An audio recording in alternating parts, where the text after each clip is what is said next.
In Brooklyn, New York, Game 2 of the Northeast Conference Softball Championships gets underway here on NEC Front Row, and it pits the reigning champions, St. Francis University, against the preseason favorites in Sacred Heart. With that 56 hits this season, they're both stuck on 233 hits for their career. That tied for second all-time in St. Francis University history. 3-2 to Sierra, swing and a miss, strike three. Orozco strikes her out with the high pitch, and it's a 1-2-3 first for the Sacred Heart right-hander. The runner on. First pitch, Troxel rips it to left field for a base hit. Bobbled by Petrovic, trying for third. Bauer, the throw is not in time. A single for Troxel, and then the error allowing the runners to move up an extra base. Troxel to second, Bauer to third. First pitch, Bizak lines it to center field, coming in, Mangiamelli makes the catch, tagging at third, coming home, Bauer, the throw, not in time. It was there, but Boisvert couldn't hang on, and St. Francis takes a 1-0 lead. Drew Walker first time up, first pitch, lifted deep to center field. Mangiamelli back, feeling for the wall, makes the catch, tagging at third and coming in to score without a play, Cassidy Troxel. And St. Francis on a pair of sacrifice flies, up 2-0 here in the top of the fifth.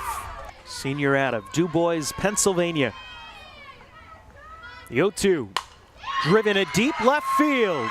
Back is Petrovic, it's gone!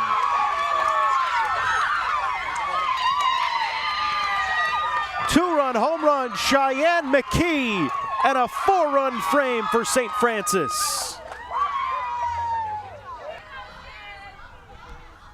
Pitch, driven down the left field line, a base hit, and that'll get all the way to the corner. One run is in. Rounding third, Bauer, she scores. A two-run double for Cassidy Troxel, and St. Francis takes a 6-0 lead.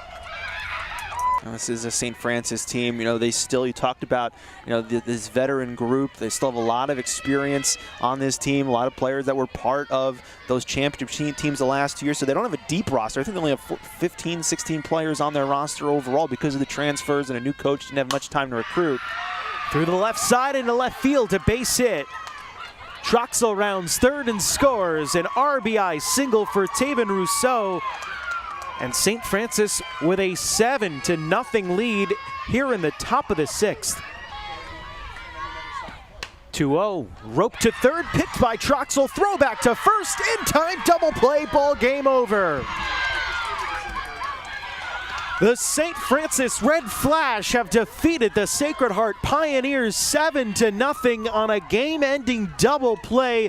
A line drive to Cassidy Troxel, and then doubling Caroline Kruger off at first base.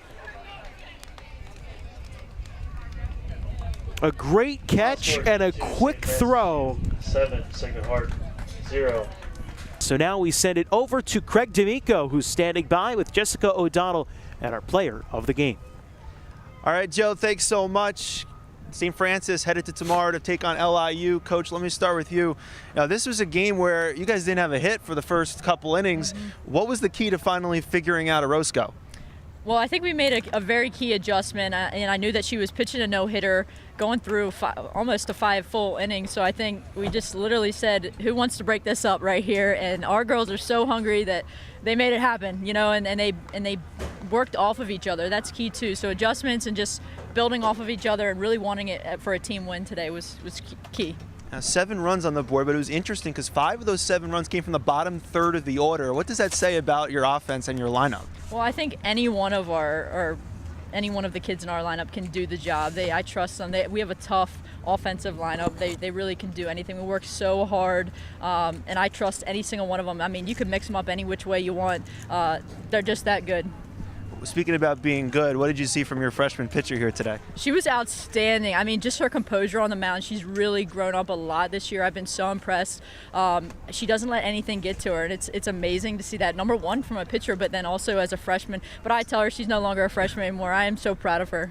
And tomorrow you'll see LIU. It'll be a rematch of last year's championship game to try to play your way into this year's championship game. What do you expect from that matchup tomorrow? I expect a really hard-nosed battle right here.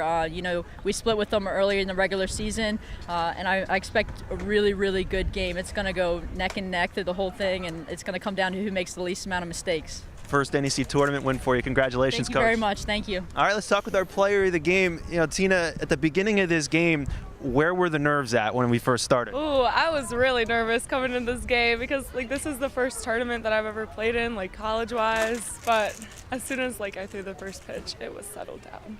You settled down, and it seemed like you got more and more confidence as the game goes along. You got those 2 runs in that 5th inning from your offense on sacrifices, but then when Cheyenne hit the home run, how did your confidence explode in the dugout? Oh, I'm amazed. That was amazing, and it made me relax more, not let off, but I know that my defense and my offense has got my back. So I was cool. I was chill.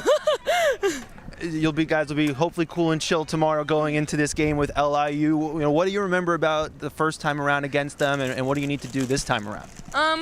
Just pitch to the batters and trust my spins and trust my defense and my offense, and we'll win. You did that pretty well today, so we'll see what happens tomorrow. Congratulations. St. Francis headed to tomorrow to play LIU. Joe, back to you.